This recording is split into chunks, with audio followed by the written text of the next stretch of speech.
the Pivot Podcast hosted MPJ last week, around this time, sometime this week. Okay. And he had a clip go out that became viral. It's about the WNBA, man. Let's listen in. Uh-oh. And they're very talented, but so is a famous ping pong player. They're just as talented as the best ping pong player is just as talented as the best basketball player. That doesn't mean they're going to get paid the same because they play ping pong. It's what the people want to watch. You know what I mean? So as much as I understand females wanting the same treatment as men basketball players, it's a different sport. People, they're not packing out the arena. TV deals aren't the same. So as much as I advocate for women and kind of the equality of the respect of their craft and all those things, I mean, you can't pay them the same thing, you know, but I do feel like there should be a little way to make a little bit more money for them because they are very talented. Yeah, I think the big thing, obviously, when you're thinking about negotiations, labor unions, and different things like that, I don't believe there's any woman that believes she should be paid as a man gets paid. It's more about the revenue share. It's more about the percentage. And I think those things play into it. And then the other side of it is treatment, you know, within their own organizations. Like they're never like they don't. Well, it's not as exciting. No, it's not as exciting. It's not as exciting basketball. Yeah, you're not. They got to lower the rims. I will watch a girl come down the lane. That's her shit went downhill right there. Right there. I was like,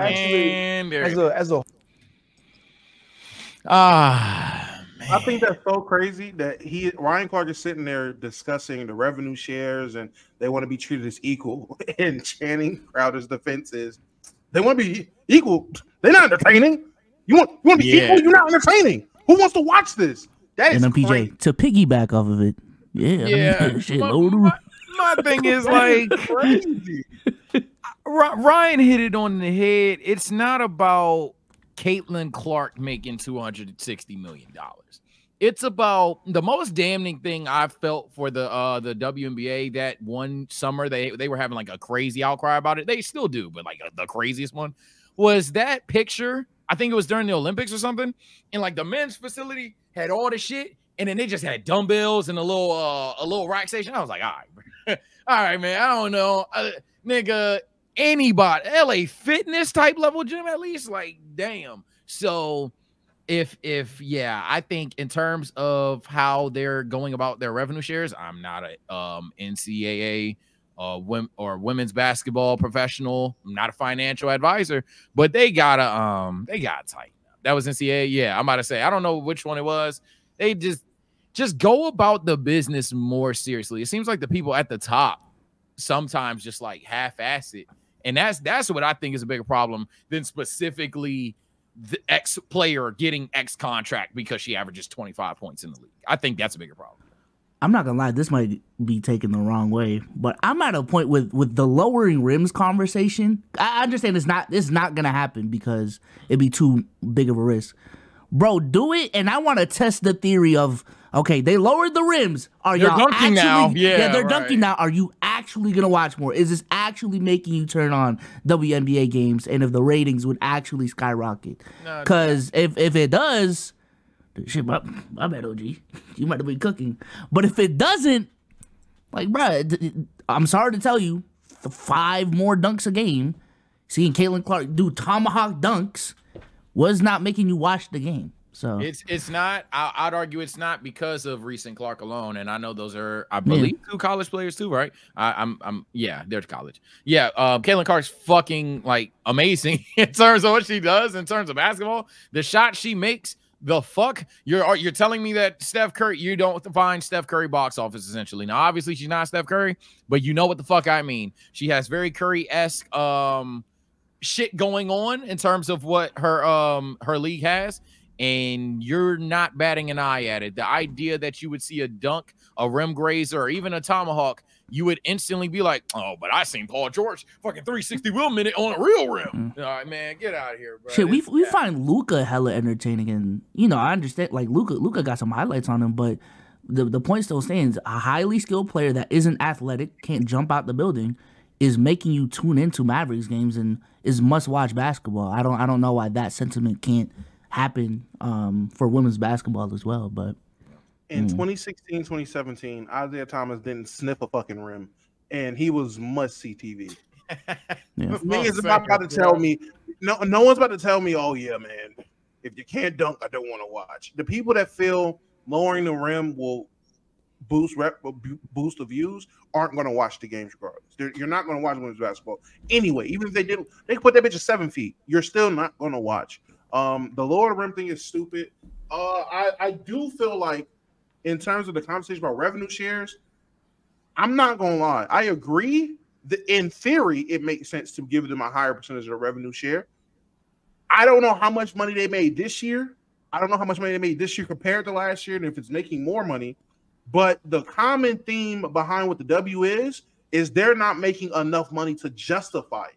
And that's the issue. Now, again, it feels like a never-ending circle of a conversation. Okay, they're not making more money, so how can we make them more money? Oh, we got to make the game more watchable. How do you make the game more watchable? All right, well, we got to change something. And then some dickhead says, man, fuck it, lower the rims. So it's just a circle. But in all actuality, and I was talking about this in Omar's space earlier, when I was in conversations with women who played and are attached to the WNBA, a lot of them don't want rule changes. A lot of them don't want any of the rule changes. I threw out pace of play, lower the shot clock to 20 seconds or something, and make the game faster because these women have great skills. They don't like that idea. Okay, make the entry easier. Not easier, but make the entry sooner for college kids. They don't have to wait 4 years to get into the WNBA. They can come in after their freshman year. Now they're not ready. Their bodies won't be developed enough because apparently this is football. Their bodies won't be developed enough. They won't be able to play the women's game the way you need to play the women's game coming straight out of college. None of these girls are even that good. S-type things. Not none of these girls, but majority of these girls that are pushed aren't that good anyway.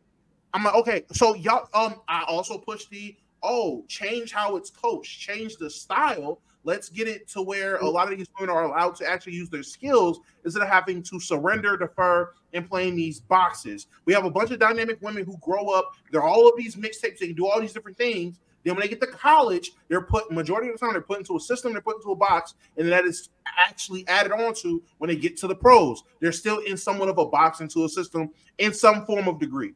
Nah, the way the game is played is fine. So a lot of women don't want the game changed at all, but you want to find a way to make the game more marketable, more watchable. Now, I'm not going to lie. I can give you a very easy answer and a very simple answer. Motherfuckers need to turn on their TVs and just watch them play.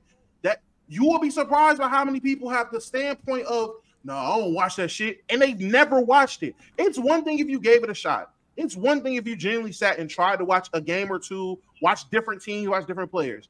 But the amount of people, and I know for a fact it's the majority of people who are having these conversations, who are having these takes on why the women's game isn't this, that, and the third, and they can't tell you the last time they watched the game. They can't name you one WNBA player. They can name you Caitlin Clark. That's what's on the timeline. They can't tell you a WNBA team.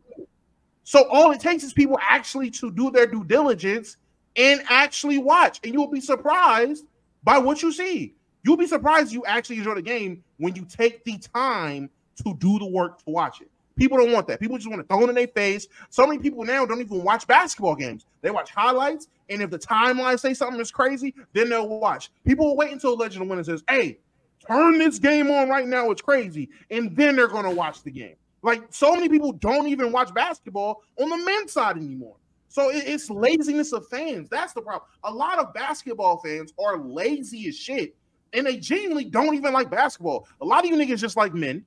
I'm gonna be honest. A lot of niggas just like men. You don't like basketball. You like Ja Morant. His dreads are cool. You don't like basketball. You love Steph Curry. You love his shot. Like, you don't like basketball. You like this nigga.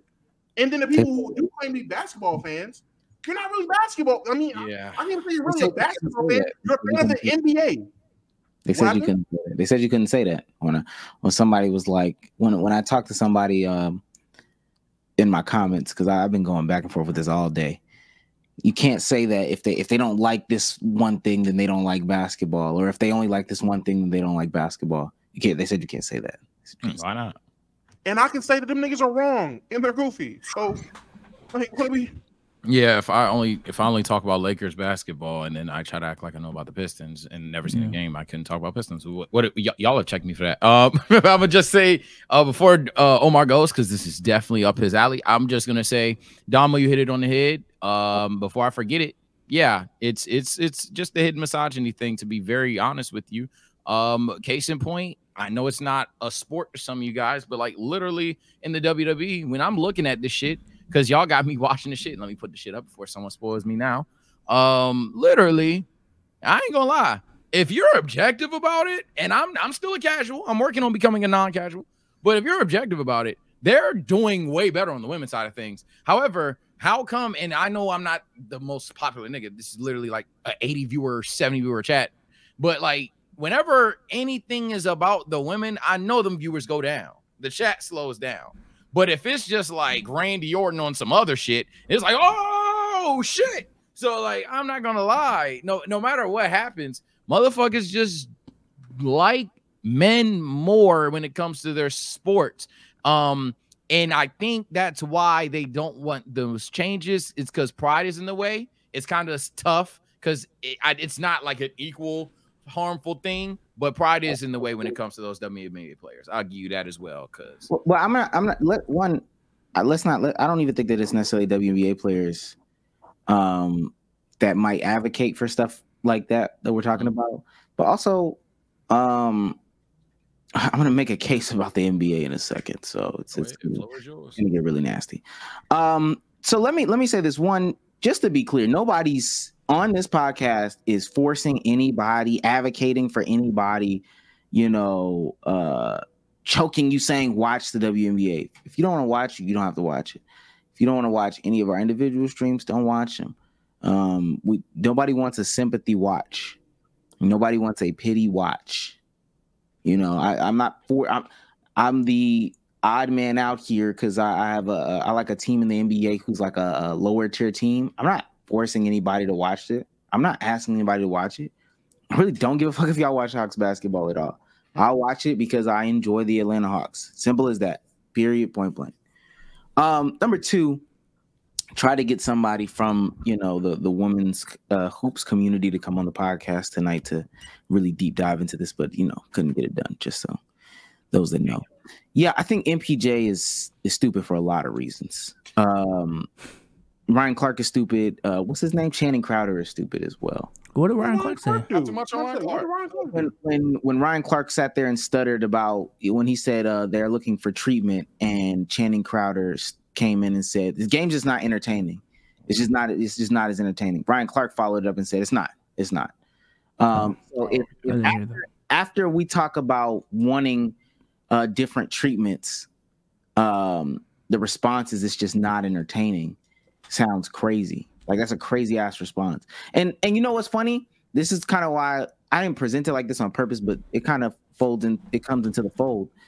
If entertainment is what should get you rewards in this league, is that what we're saying? Is that somebody's response to like the Tony Snell situation? Well, Tony Snell, you just weren't an exciting basketball player, so you don't deserve healthcare. And that may be their gripes, but that's stupid to me. Same thing with Channing Crowder. You play for the Miami Dolphins. When y'all went 1 in 15? It was 2005 to 2010, a dark period for the Miami Dolphins, might I add. Was that a good one-to-one comparison though? About the Tony Snell situation and like entertainment playing a factor? I don't know. I'm just processing it right now. If somebody's saying, okay, what are the gripes or what are the complaints or what are the grievances of the WNBA? And somebody says, well, they want better treatment. Mm-hmm. They want better, health care, post season care, all these different things. And somebody's response is, well, it's not as entertaining. Oh, okay. You're implying that this is the reason why you don't get that's what treatment meant. Okay. I feel you. So then if we're judging on an entertainment scale, who deserves what? It should be at that point. It really should be on a team by team basis. Because I'm not about to say, yeah, your 1 in 5 team is okay with not being entertaining because it's made up for by the rest of the league being entertaining. Should be judged on a team-by-team basis at that point. Detroit Pistons, you don't deserve salaries. You don't deserve health care. You don't deserve none of that. Because guess what? You're not entertaining. They don't sell tickets. They don't do none of that bullshit. Of course, the lower the rim conversation is stupid. The whole concept is based around incentivizing dunks, but nobody ever thinks past like just one level.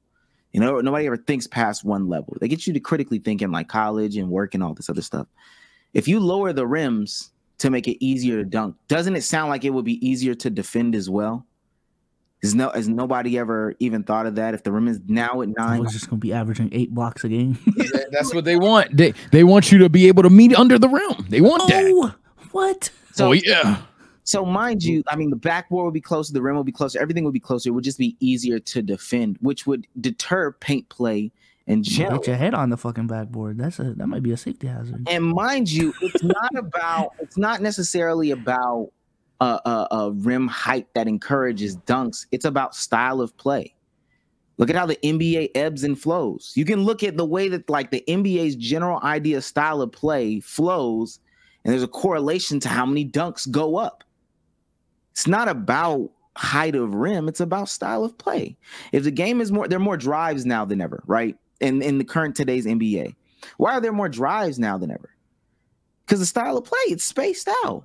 The court is just spaced out more. It's a 5-out offense, and it's SGA getting guarded. There's more space to drive. Yeah. DeJounte Murray or whoever. Yeah, there's going to be more drives. There's not as much help. There's not as much as paint presence, right? There will be less drives back in the day because the paint was more clogged, because you had 2, 3 forward centers, you know, that were sitting in the paint, which would discourage you from driving. It has nothing to do with the height of the rim or anything like that. It's play style. So that would be a better way to attack the argument.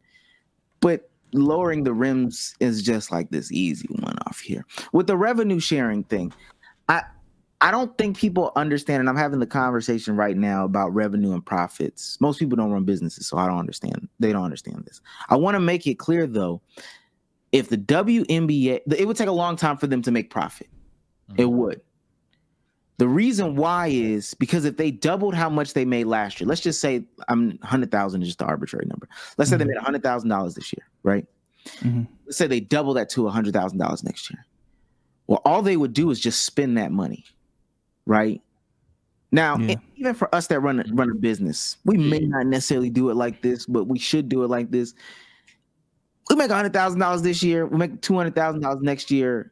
We should spend that money and invest it back into a business. We're growing to a certain point. So at that point, even if they made $200 million next year, they would just throw it back into the business by expanding, adding rosters, adding training facilities, practice facilities, all these different things. So it would take a long time for them to be profitability shouldn't be the measure as to who can get paid more, how you divvy out the money or whatever. That's not what revenue is about. People also make the claim like, yo, why are they even complaining about this, et cetera, et cetera. At one point in time, somebody had to say something for any change to be enacted, period, point blank. You have to say something. You have to say something. That ain't even in the WNBA sphere, man. That can go to Black History. Nigga, shout out Black History Month. That can go to the Tony Snell thing and anything in between. You got to speak up. For closed mouths don't get fed. What are we doing? Street Jesus, I just told you why they wouldn't lower the rim. If they lowered the rim, it doesn't do what you think it does. It really just does not. And so, yeah, you have to advocate for yourself. You have to speak up eventually. It's to me, from my perspective, it's a marketability issue. Yeah. And then also because I mean, Cruz, they don't know that there are other businesses that don't operate in profit. I mean, this is America, for peace sake. We as a country run in debt, my nigga, but we still continue to grow on a day-to-day basis. Working out of their debt, but that's and back to the NBA point, being in profit is stupid when you have to hit a 10-year mark in order to get health care. You should take some of that money and put it into it so a lot more people can get health care. What's it called? Shit, I lost my train of thought. Yeah, I forgot what I was gonna say. I ain't gonna lie to you. No. I just want to harp on that profit point because people brought that up like last year. Again, if you run a business, you like Their salaries are a business expense. Like, you about to wild out. Come on, they are literally employees of this company. Yeah. Their salaries are a business expense. Their salary depends on the revenue, not the profit. They don't split. I don't know. Let's say they profited $200,000 and split that between the That's not how that works, bro. I'm sorry. Like for the employees that we play, it's not based off of our profit. It's based off of the value of the company, how much we're making every single month, and that's how we determine how we pay people. So I know what point I was going to make, but let me say that to that. Kelsey Plum made a statement because, again, also I don't even think it should have been said because nobody even said it. The idea that people like women are advocating to be paid the same as men is stupid. Now, I think we all nobody, and when I say nobody, it's hyperbolic, but nobody is really saying that. You can find examples of one-off people, but nobody in the better conversation, the smarter conversation is saying that. It's about revenue share. Kelsey Plum said in a podcast last year that she doesn't get any percentage of jerseys. And people may mistake that for what it is, but she's not saying that she wants 50 cents on every jersey dollar that gets spent or whatever the case may be. No, the way the NBA works is all the jersey sales and all that stuff is factored into the salary cap. But for the WNBA, it's just not like that. In order for them to get incentives in the salary cap and all that other stuff like that, they have to reach certain thresholds. It's just not like that. And somebody would also say, well, they're also still investing back into the business. Well, the complaint is that they're not. The WNBA players aren't saying that. I.e., a couple years ago when the New York Liberty got a private jet because this was going to be like their competitive advantage. And then the league came together as a whole and was like, well, you can't do that. You can't do that. If we all can't get private jets, then you shouldn't have a private jet. So then they took out the private jet. They made them get away from their private jets and stuff. Yeah, no, I remember that situation. So where is this investment back into the business going? People don't understand revenue and profit.